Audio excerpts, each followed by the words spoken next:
अरे वाह, मटर पनीर से तो खुशबू बहुत अच्छी आ रही है। और आज मैंने छोले भटूरे, वेज बिरयानी, नान, पुलाव, नमकीन में समोसा और मीठे में खीर और गाजर का हलवा भी बनाया है। और क्यों ना बनाऊं? शादी के बाद ये मेरी पहली रसोई जो है। अब देखना सारे घरवाले कैसे खाने के साथ साथ अपनी उंगलियां भी चाटने लगते हैं।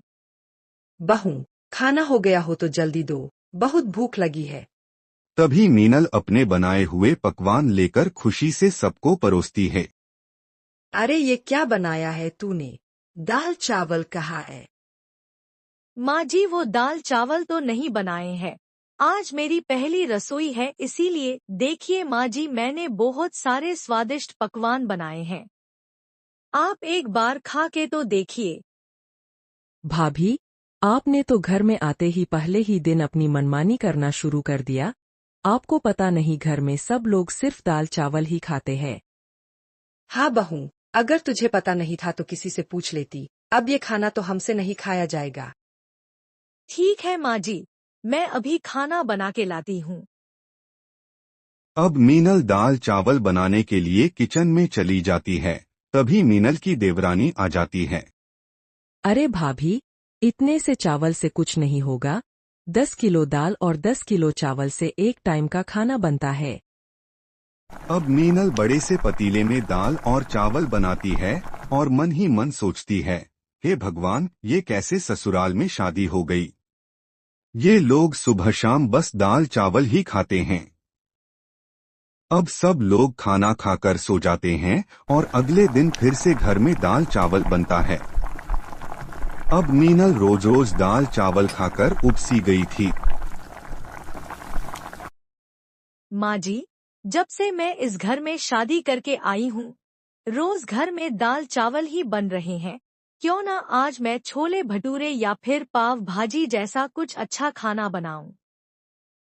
देखो बहू, घर में तो सिर्फ दाल चावल ही बनेंगे और कुछ नहीं। हम सब कई सालों से दाल चावल ही खाते हैं। मीनल सास की बातें सुनकर मायूस होकर किचन में दाल चावल बनाने जाती है। अब ऐसे ही कई दिन बीत जाते हैं। अब मीनल मन ही मन सोचती है, अगर कुछ दिन और मैं दाल चावल खाऊंगी तो पागल हो जाऊंगी। अब मीनल गुस्से में सास के कमरे में चली जाती है, जहां सास अपनी बेटी के साथ बैठी होती है। माँ जी, आज खाने में दाल चावल नहीं बनाएंगे। तू फिर चालू हो गई बहू। एक बार कहा ना, घर में सिर्फ दाल चावल ही बनेंगे। माँ जी, अगर आज भी घर में दाल चावल बने तो मैं घर छोड़ के चली जाऊंगी।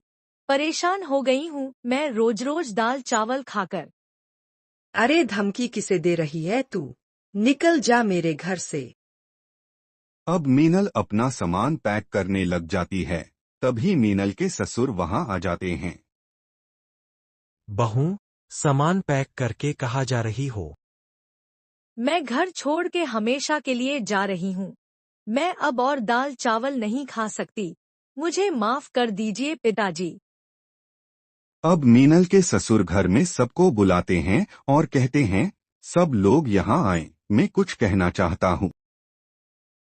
देखो राज की माँ, अब से घर में वही खाना बनेगा जो बहू खाना चाहती है। अगर तुम लोगों में से किसी ने भी बहू की बात नहीं मानी तो मैं सारी प्रॉपर्टी बहू के नाम कर दूंगा।